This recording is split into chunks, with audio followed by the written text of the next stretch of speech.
Welcome to Constance Messmer. Hey, thanks for joining me today. I want to talk to you about clairvoyance.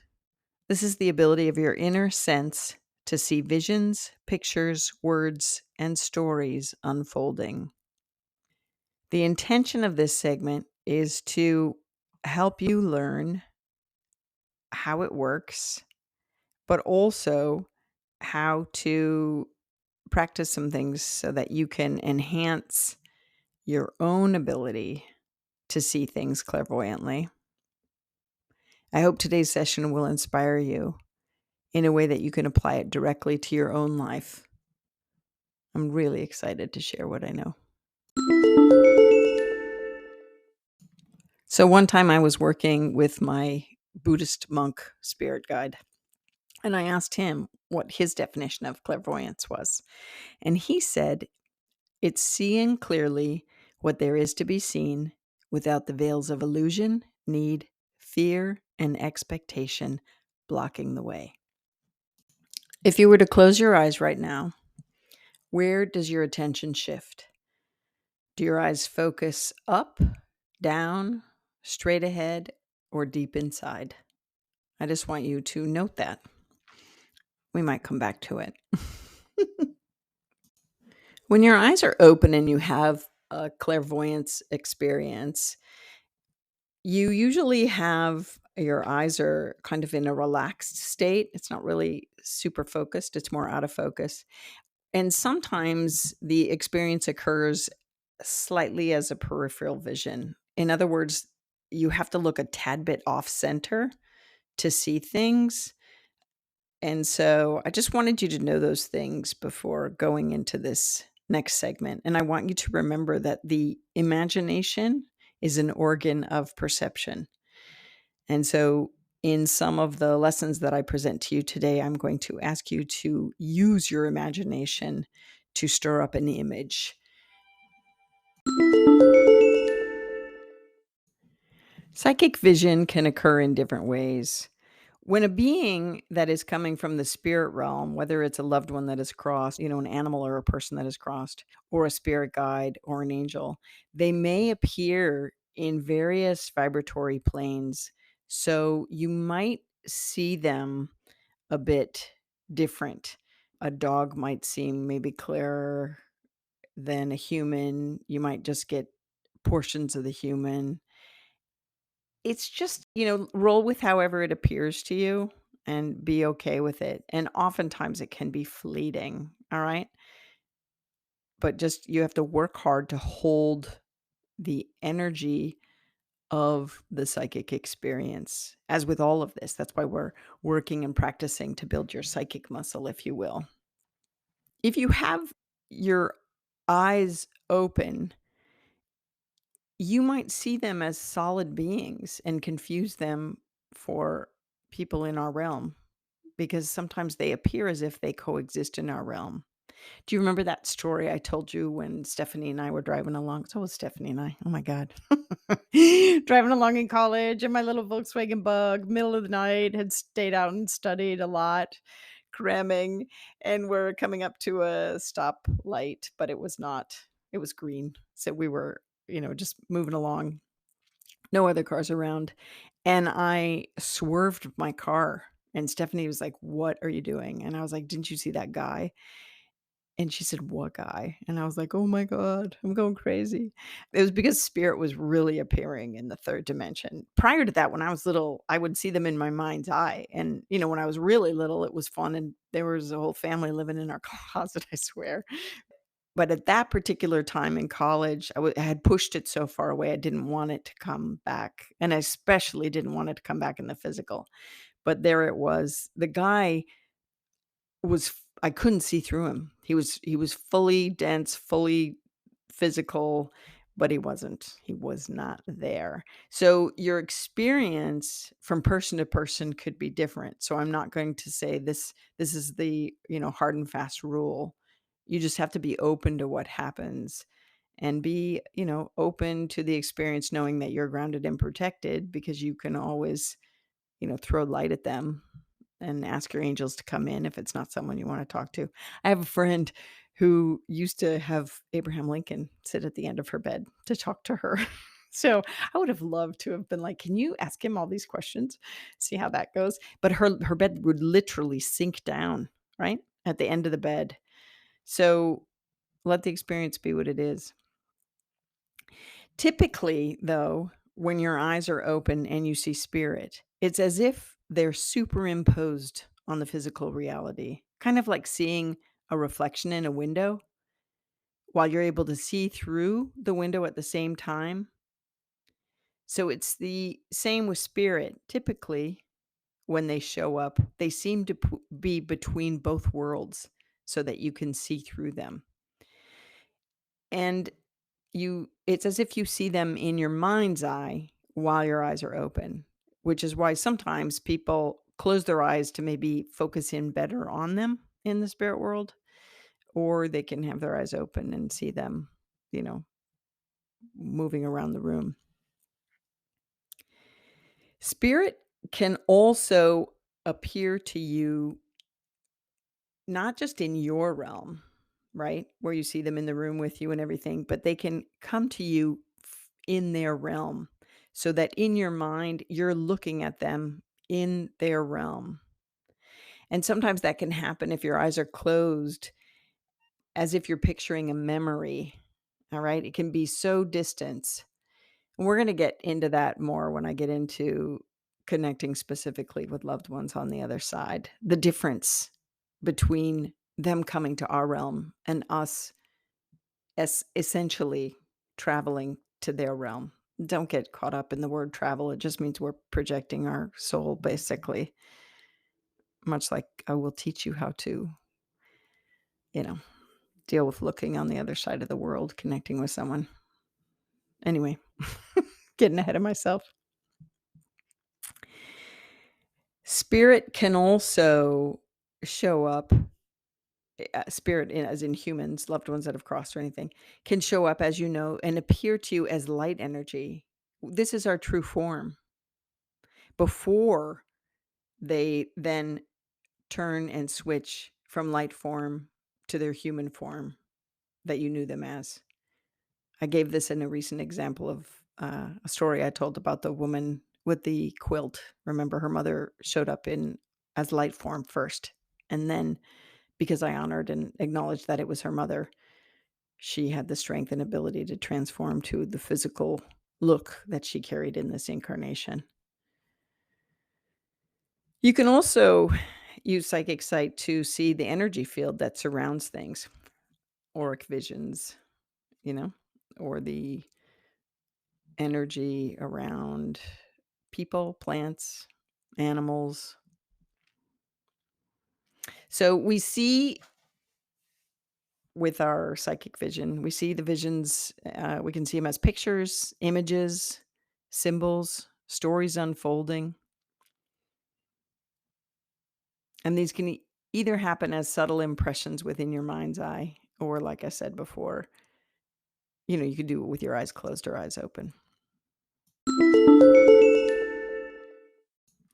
Yeah, so just a reminder, the periphery vision is where a lot of clairvoyance occurs, but it's often brushed away. So practice looking out of the corner of your eye, especially when you're around other people or, you just feel like someone's watching you. I know this person where like someone was watching me, someone's watching me. Okay, it was one of my kids. They're like, "Mom, someone's watching me in my room." I was like, "Okay, come here. Let's sit down. Let's sit down and find out what this has to do with close your eyes. Put your hands on your heart and say who's there." You know? And I got one of my kids to channel up, to talk, communicate with someone that was very much there, checking in from the other side, a relative that had passed and had messages for this kid. And it was really beneficial. It was beautiful messages that were necessary. And so that brings a great topic up. If our loved ones are peeking in on us, they're not capable of seeing really what we're doing, right? They were hanging around and they have permission in some scenarios to hang around. Maybe in this case, this loved one was just passing, and so it was really important to swing by and connect. I think the same thing happened to me, and not I think, it did happen to me, and I don't know if I told you this, so I'm gonna tell you this story. I was having coffee one morning, and a wisp of smoke caught my eye, and I I I was like, "Wait, was it the coffee?" Right? Is the coffee steaming up? The coffee wasn't steaming up, it wasn't that hot, and so I closed my eyes and I said, "Who's here?" And I heard Uncle Ed. It was my uncle. And I said, "What do you want me to do?" That's what I asked him. Because when I said, "Who's here?" the first thought that came back, remember last week? First thought that came back was Uncle Ed. And so then I said, "What do you want me to do?" And he said, "Call home." It was short sentences, right? He said, "Call home." So I called home and my mother answered the phone and I got nothing from her. So I hung up with my mom and I tuned into my Uncle Ed again once more. And the way I did that was I closed my eyes and turned my attention to him, just imagined him there, but he was already there. So I just turned my attention to him. I didn't have to close my eyes or I could have kept my eyes open. And I was like, I called and he said, "No, call my home." So I opened my eyes and I called his home. And the minute I did, his daughter picked up the phone. And when I told her that her dad just came by, she said they were all sitting with him and he had just passed away. He had just passed to the other side. So my Uncle Ed came by me and wanted to make sure I could reach out to them. And by so doing, it taught them that it doesn't end. When the body is finished, it doesn't end. The soul carries on. It was a beautiful opportunity. I would have missed it, maybe, maybe not. Um, the first instance was literally the wisp of smoke. He manifested a wisp of smoke in the room, and it wasn't the coffee. And then I turned to him and started then clairaudience, right? But the first thing was clairvoyance. And so this can definitely happen.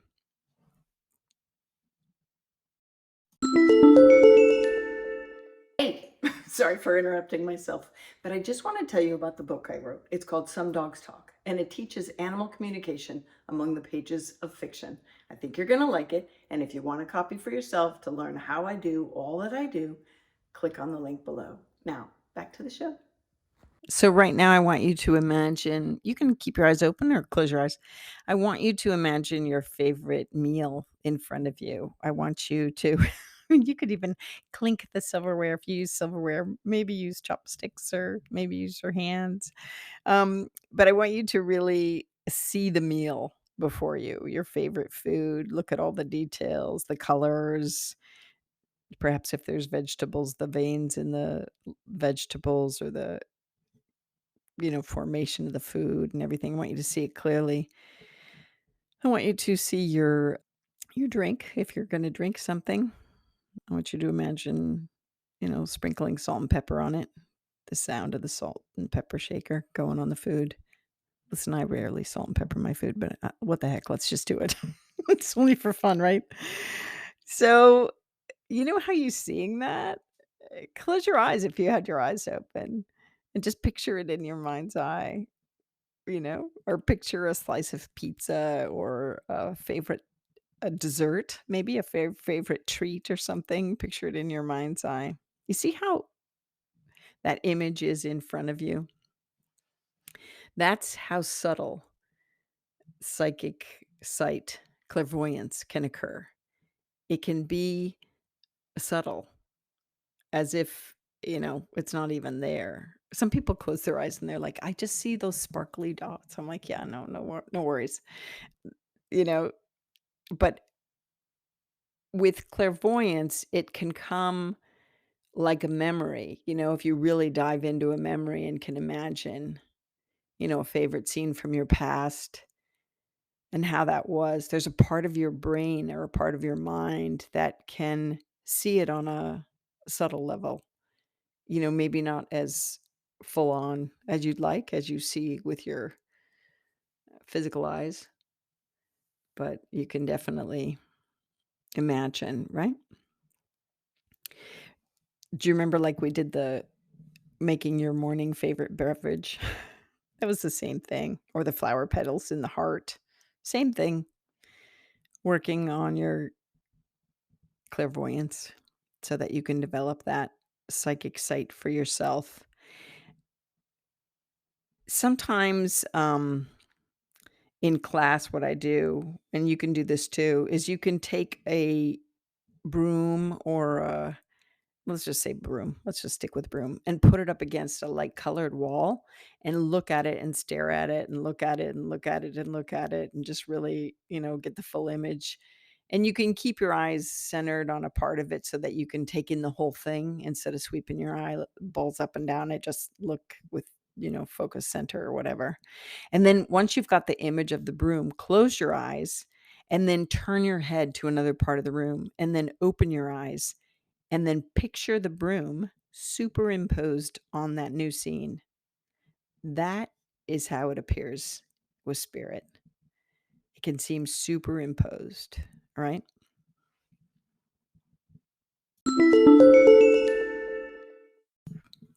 So one time I had a client invite me to her house to do a talk to a group of her friends in regards to psychic development. So I went, and she was so lovely. Violet is her name.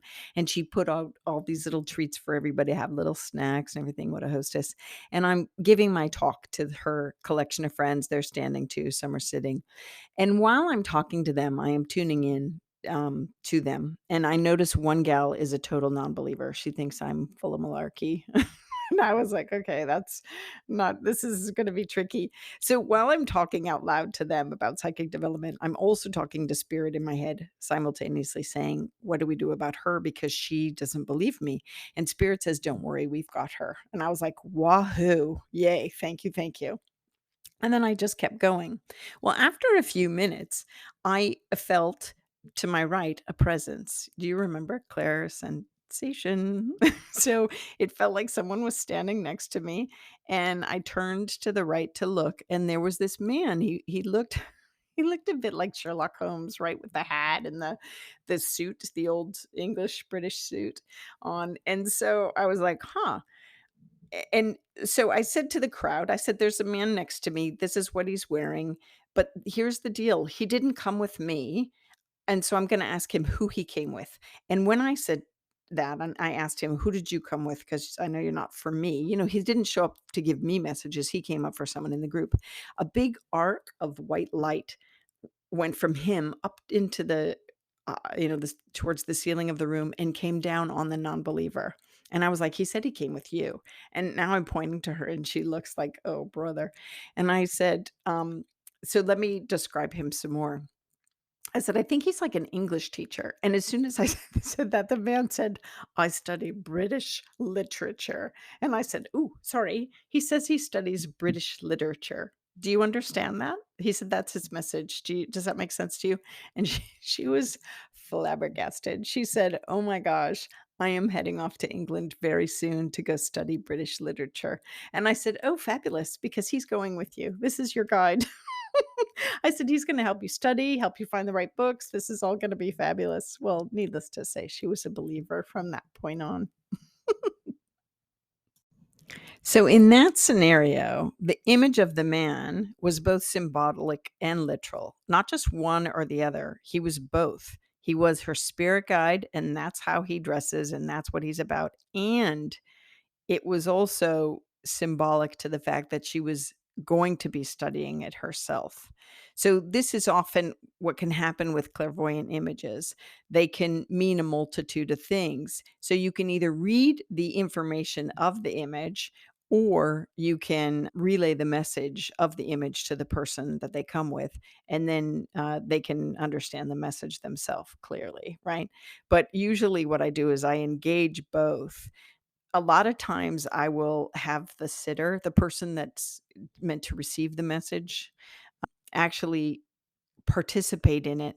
Not because I don't know the answer. I mean, sometimes I'll just do it and do the work and give it to them and everything. But sometimes it's really fun to have them go, oh, eureka. This is what this connection is about. And sometimes spirit, the message from spirit, aligns it that way so that they're participatory in the experience, you know? It's a beautiful thing.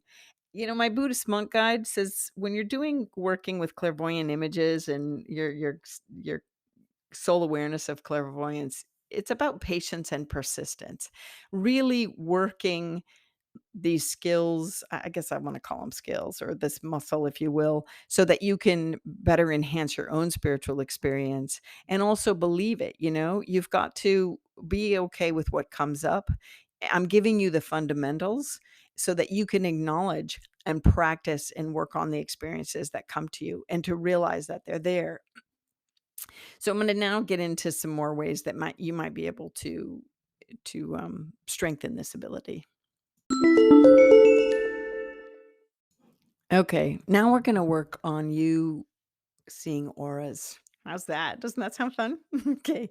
Most people see auras like a heat wave haze. Like if you look over asphalt on a hot day and there's that little wavy haze that happens. Sometimes auric fields are colorless. Sometimes there's a blue tint. Sometimes people see shooting stars, kind of like little teeny electric like kind of electric flares, right? And sometimes people see shooting colors or they see colors. The aura, which we'll get into to when we do chakras, can maybe have a substantial color based upon a particular area or a particular chakra that's highlighted right now for you. And so this is what we're going to go on in these exercises, this series of exercises. You can't do this while you're driving. I just want to warn you before we get started. Okay. I want you to hold your hand up against a light colored background, like light colored wall or a sheet or whatever. And I want you to soften your gaze. And I want you to spread your fingers apart and look at the space between your fingers. I want you, if you're holding your hand up to a wall, look at the space between your fingers, but not all the way to the wall. Look at the space that's literally between your fingers. Here, you're going to see a light glow or an energy vibration that comes off the energy of each finger. Then I want you to move the fingers together and notice in your peripheral vision, if you keep your hand focused or if your eyes are focused on the middle of your hand, you may be able to see a light haze around a faint outline around your hand or a light haze around your whole hand if you use your peripheral vision. So your eyes are focused in the center of your hand, but you're looking peripherally around the whole hand, and you may be able to see a faint outline around your hand. This is the aura. Yeah. Now, if you were to do your fingertips pointing each other, if your hands are like 2 feet out in front of your face and your fingertips are pointing at each other, but about 1.5 inches apart, let's say, relax your gaze again and look at the space between your fingertips.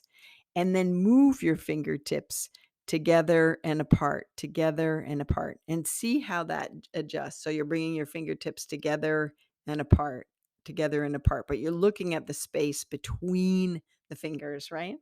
It's kind of like holding the vision. So if you're again up against a clear, like a light colored wall, you're looking at the space, not all the way to the wall, but the space between your hands.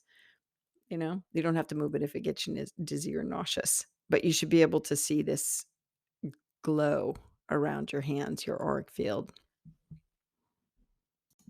Okay, this next exercise, you're going to need a friend or pal. And what I want you to do is have them stand up against a light colored wall or a sheet if you need to put a sheet up or light shower curtain or whatever. And what I want you to do in this situation is stand away from them, but I want you to look at their heads. Maybe look at their nose or their forehead. And with your peripheral vision, I want you to be attentive to the space around their head. All right. First, look with your eyes half closed and then open your eyes completely. And if you do this, you'll begin to see a 1 to 3 inch band of light or glow around their body, especially in the head and shoulders area. I want you to just relax and, if you need to relax and shake it out so that you're not giving yourself like the pressure of seeing, and realize that you'll be able to see. And do it again. Look at their head, either their nose or their forehead, and use your peripheral vision attentive to the space around their head or around their whole body. And I want you to look for subtle color impressions, or maybe a transparent color. You might be able to see different colors of light around their heads and a different color of light around their body. When you do this, you're tuning into the frequency of energy when you see these different colors.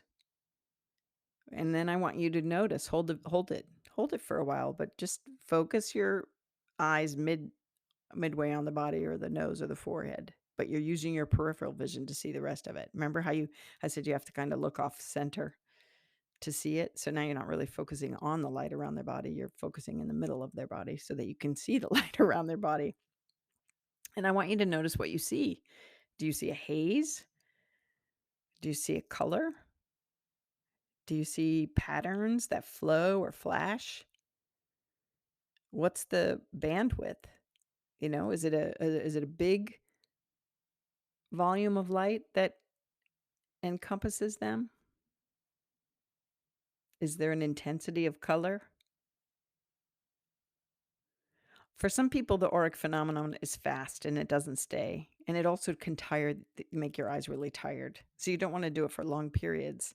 But other people, once they start doing this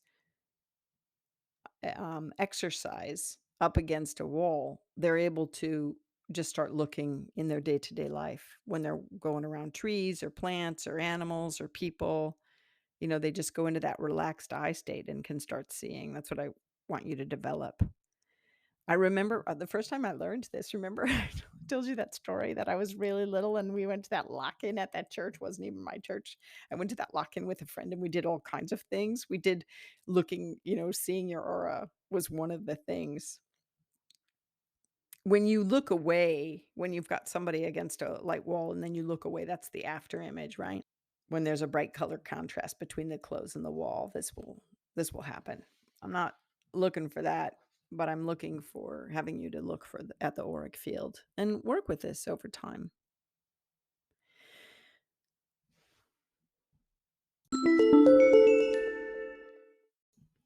Okay, so far in today's session, I've talked to you about clairvoyance and the ways psychic sight can occur and how you might have experiences in your life. And I gave you some illustrative examples to tell you moments where it has occurred in my life and how I use it to some degree. And I gave you some exercises to try to develop your own gift of clairvoyance, skill skill of clairvoyance. I think we all have the gift. We just have to notice and use it and develop it, right? And I ended up recently on seeing auras and working at seeing auras and having that experience. I feel like I want to stop here. I am going to split this segment. I'm going to do more next time. I'm going to talk to you about getting in touch with loved ones and more games, playing some games to develop psychic sight. And I just want to break it up so that it's not too overwhelming. So this is where I'm going to end today. Yeah. As always, my work is to encourage spiritual growth and health. I hope today's time together on clairvoyance has helped you to learn how you can take this lesson into your upcoming week so that you can develop and strengthen it to benefit your own soul awareness. If today's session has helped you, don't keep it a secret. Please share the love and tell your friends, family, or associates. And remind them to start at the very beginning because the lessons build one upon the other. And I would not want them to miss any little thing. It's been an honor to share with you. Listen, I've always known that the world would be a much better place if people listened to their own soul awareness. That's why I teach all that I know. Thank you so much for tuning in. Legally speaking, this podcast is presented solely for educational, spiritual, and entertainment purposes. It is not intended as a substitute for medical diagnosis, treatment, or the advice of a physician, psychotherapist, or other qualified professional. You should not use this information to diagnose or treat a health problem or condition. Always check with your doctor. Thank you. Thank you for joining us today. If you've enjoyed this episode with Constance Messmer, we'd like to encourage you to continue your spiritual journey with this next episode.